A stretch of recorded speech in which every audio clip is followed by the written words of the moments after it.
احتشام صاحب نواز شریف صاحب کہتے ہیں کہ سب کے ساتھ ملاقاتیں کریں گے، کیا وہ پی ٹی آئی سے بھی ملاقات کریں گے؟ اور وہ جو گرینڈ نیشنل ڈائیلاگ کی بات ہوتی تھی اس کے لیے نواز شریف کوئی بنیاد رکھیں گے آپ کے خیال میں؟ دیکھیں اس وقت تو صورتحال جس طرف جا رہی ہے میرا خیال ہے لوگ ان کو کہہ رہے ہیں کہ نواز شریف صاحب آپ سیاستدان نہ بنے، آپ اسٹیٹسمین کے طور پہ سامنے آئے. تو یہ کرنے کے لیے ضروری ہے کہ پھر وہ ٹھیک ہے بھلے وہ کہیں کہ جی ہمارے ساتھ انہوں نے زیادتیاں کی تھی لیکن اب جیل میں ہے، وہ کہیں جی بات چیت کے لیے تیار ہیں. ظاہر ہے جیل میں اب ہیں تو قاسم کے ابا سے ملاقات تو نہیں ہو سکتی لیکن باقی لیڈرشپ سے ان کی ملاقات ہو سکتی ہے. تو یہ آپٹکس کی حد تک تو صدمہ یہ بہت اچھا ہے کہ ایک میسج دے رہے ہیں میں مفاہمت کرنا چاہتا ہوں، مفاہمت کے لیے آنا چاہتا ہوں. دیکھیں جو پیپلز پارٹی کی بات ہو رہی ہے نا، دیکھیں اب زرداری صاحب بہت پریشان ہیں. یہ بات ماننے والی حقیقتاً یہ بات ہے کہ ان کے ساتھ شاید جو وعدے کیے گئے تھے یا جو انڈرسٹینڈنگ تھی وہ خراب ہوگی.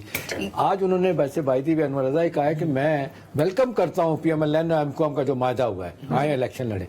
بات دیکھیں کہ بلوچستان میں سندھ میں جس طرح جی T A, BAP party, M Q M, J U I, P M L N اکٹھے ہو کے الیکشن لڑیں گے تو ظاہر ہے P T I Peoples Party کے لیے مسائل پیدا ہوں گے.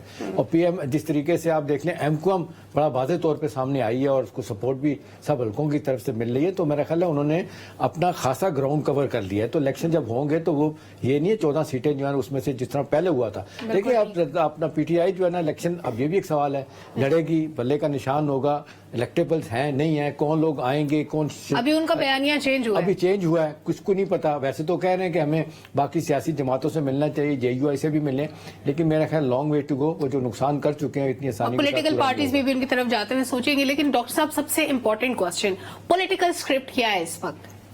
دیکھیے اسکرپٹ کا ذکر ہمارے احتشام صاحب ہمیشہ کرتے ہیں، انور رضا صاحب اشاروں کی بات کرتے ہیں، ذوالفقار صاحب ہواؤں کی بات کرتے ہیں. میجک نمبر ہے 172، وہ آپ نے اٹین کرنا ہے. اور وہ جو اسکرپٹ کی بات ہے اب وہ میرا خیال ہے کہ کھلنا شروع ہو گئی، ہمارے سامنے نظر آ رہی. پہلا انتخابی اتحاد جو ہے وہ ایم کیو ایم کا اور نون لیگ کا ہو گیا ہے. ان کے ساتھ جے یو آئی والے بھی وہاں پہ سندھ میں ہیں، اے این پی والے بھی ہیں. ایک تو یہ اینٹی پیپلز پارٹی اتحاد بن گیا.